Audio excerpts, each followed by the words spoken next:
freezing. And this is the weirdest hotel ever. yeah. I just keep picturing if I was actually staying in a room here. I'd be like, God, there's like such bad, terrible vibes in every room. It does kind of feel where you check in with no luggage because you're never checking in. Congratulations on this movie. Oh, thanks. I live here, so I get to see things in advance. I saw it, I don't know, 2 or 3 weeks ago, and I'm a huge David Cronenberg fan, hands down, anyway. But I loved the spirit of this. I love that David seems to be making the movies that he wants to make, regardless of anything, anything else. And this movie, I think, is really emblematic of that. So let's talk about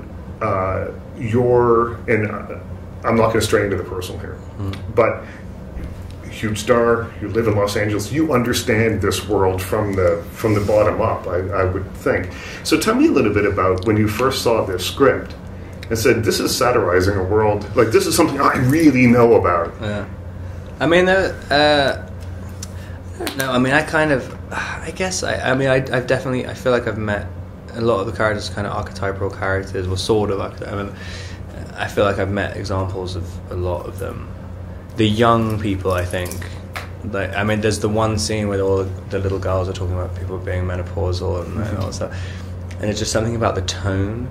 Because I think that's supposed to be set in Soho House as well in LA. And I just, it just looks like it. And I saw that, I was like, I've walked past people, and when you see these, children are clearly underage, it's kind of what it used to be. It's changed quite a lot now in LA. Why so, do you think? I think because you can't, all these kids, when I first started going to LA, everyone was underage, and if you're a famous actor, you could literally the rules did not apply. I mean, you could be a 16-year-old and just go into a club, but now that there's camera phones and all this stuff, right. it just doesn't exist anymore. Right. But that little period was so weird when you'd see a 14-year-old actor just wasted, doing lines of blow off a table, and it's crazy. But no, they just stay at the parents' house. Well, so is it then that this isn't? I mean, it feels like satire to me, but is it not? Would you say that it's not satire? I mean, I guess it is. I mean, in a way, I guess they're quite extreme. But I mean, I don't even think I've really thought about the sort of Hollywood aspect of it. I mean, there are a couple of scenes when Van's talking to her agent and stuff, and those kind of comments. That seems like it's verbatim of things. But yeah, I mean, I kind of liked the sort of mystic aspect of it. I mean, it's funny that David's always sort of talking about being a militant atheist. So, and I saw every single movie he does is so spiritual. I mean, and just sort of saying, and I think he just sort of says oh no, it's not this, it's not that at all. And then it's just yes, it is. I mean, it's kind of, there's a weird transcendent quality, the repetition of the poem and all these things. It's a druid kind of chant. It's so strange. I mean, you can't have any logical explanation for it. There's a mysticism to it. Well, I would say, because he, generally speaking, is the smartest guy in any room that he's in, that when he says he's an atheist, what that means is that he has studied all that stuff and then made up his mind not to buy in. Yeah. But he understands it, I think. Understands it for what it is.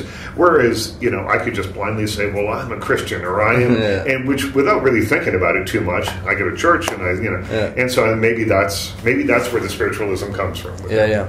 But yeah, he's definitely. I mean, there's something.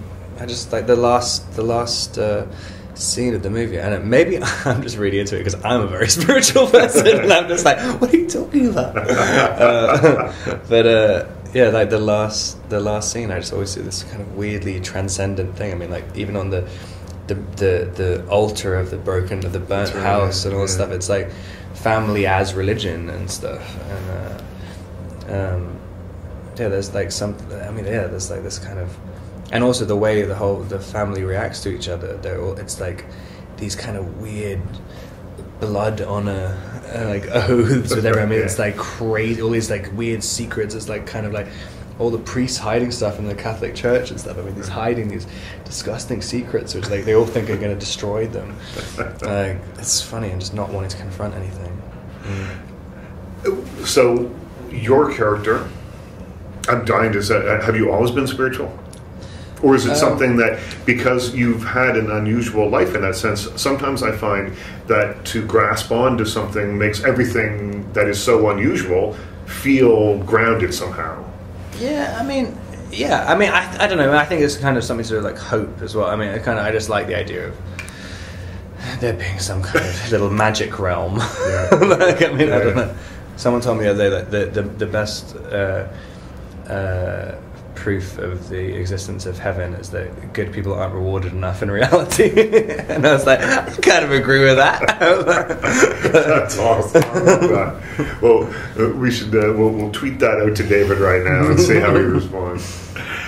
Your character is someone like you would meet, I think, in a lot of instances in Los Angeles. He wants to be a screenwriter. He's involved in the business, but he's doing another job to make ends meet. Do you base that on anyone, or is it just on the page? Yeah, I mean, I was kind of thinking. I talked to David about the beginning, and it was quite sort of blank at the beginning, but I didn't even really. I sort of realized that maybe I'm kind of quite amoral as well. The fact that I didn't really judge him on like he's just like he's just basically just sleeps with. Like, it's only with the. God, fuck! I forgot what Mia's character's name is now. Yeah, I can't remember. Shit. I'll add it in later. Yeah. Like, just to get to Havana, and like, has absolutely no qualms whatsoever. I mean, there was one scene, the scene after I Sleep with Havana. I did it. It was cut out of the movie, but the reaction afterwards was just like, this horrible reaction. I was like, just kind of like. You're just kind of laughing at the absurdity. Like, he just doesn't give a shit. I mean, he's like. I want to be an actor. Like, it's just like. Well, one of the things that I thought was so telling in that scene, it was one line. So you just had sex with Vanna in the back seat of the car, sort of in an awkward way in the back seat of the car, and then she gets out and she goes, "Don't get out, go over the seat." Yeah. And it's like not the first time she's done this. Yeah. Not like it just seemed like she understands the rules so much in terms of. And I think he understands as well. That's why I kind of like wanted. That's why I was kind of pissed off that David cut it out. But it's like when you sort of laugh, like because that's obviously like.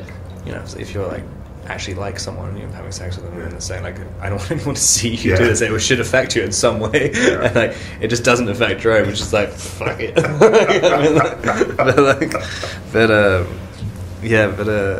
He's kind of, you know, he's part of the same hypocrisy. What is it? I mean, you've now made 2 films with David Cronenberg, and I'm guessing there may be more. Who knows? You guys seem to have a little simpatico thing going on. What is it? I don't know. I mean, it was kind of just doing Cosmopolis is sort of. I mean, I think I have quite a similar sense of humour to him in a funny sort of way. And then I don't know. He likes to sort of. I kind of like doing things that feel a little bit dangerous, and like, there's not many people who do that. And I like. I think also just the way I work, I don't really relate to that many normal things. I like things that are a little bit kind of sort of almost surreal. I find them easier to play. I mean, sort of. I don't really, I don't really gravitate towards like kitchen sink dramas or something. Playing the dad in a suburban drama. Yeah, I just don't. I don't feel like that, and it's sort of. I like things that are just sort of slightly off the wall. But he's just fun to be around as well. I mean, he's kind of and really, really confident when he's working, so it makes everyone else feel really confident. I love that. Up until this movie, I don't know how many movies he's made, 30 movies or something like that, had never shot in Los Angeles. Or in America. Or in America, yeah. Shoots under the Hollywood sign with no permit. Please come out. Apparently not. and that's why, like, people thought things were wrong, right? And so the police were called. Helicopters are circling around. I'm like, he's 70 and he's still a badass. And, there's just something that's so great. Yeah, they shut it down. Every single person. Because all the people who were around, no one had shot it from that angle before. Yeah. And all the neighbors were like, what's happening? Well, you're not allowed up there, right? Yeah, it was also the first time the Hollywood sign had ever been lit. because Right. they weren't allowed to light it at night. That's right. And so everyone, like the entire neighborhood, was coming out. They're like, "What?" Like, and like calling up the council and stuff, and just being like, "It's not allowed." I just love that his sort of proclivity for causing trouble. I mean, if you are a Canadian and a fan of his, you'll know that 30 years ago, like his movies were up in front of Parliament because they were getting government money, and people were like, "We can't be making movies like this in this country." So he hasn't lost that, and I love that about him. What do you hope that audiences take away from this once they've seen it and digested it? I mean, for me, it's a movie that, as I say, I've just seen it once. I have to see it, I think, a couple more times before I really get it, I think. And I kind of love that. It's like a Rubik's Cube almost to me. What do you hope people take away from it? I don't know. I'm always terrible at... Because I don't really know what I've taken away from it. I mean, I know that, like, I remember walking out of the premiere at Cannes. It's also got a great soundtrack as well, and they were playing the soundtrack on the carpet as we were going out, and you just sort of feel like weirdly like numb afterwards. Yeah. And I don't know. I mean, for one thing, I think Julianne's like so phenomenal in it, and it's like worth seeing regardless of anything else, just for that. Just for those duck lips alone, and that is such a great little touch. When I first met her on the first day, I didn't realize she was kind of half in character when I was talking to her, and I was like, "Wow, that's really good casting. I never would have thought like Julianne was like that." And then later on the night, I'm like, "Wow, I'm an idiot." That's like, but yeah, I think I don't know. There's just something so jarring and weird about it. I don't know. I mean, I can't really tell what it is.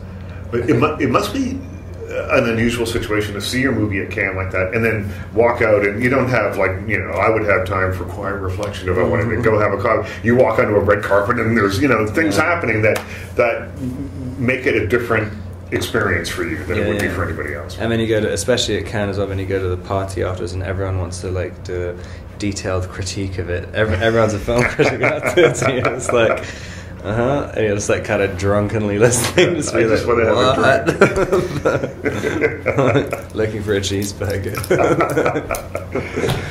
That's our time. Robert, thank you so much. Thanks a lot. Pleasure to speak to you.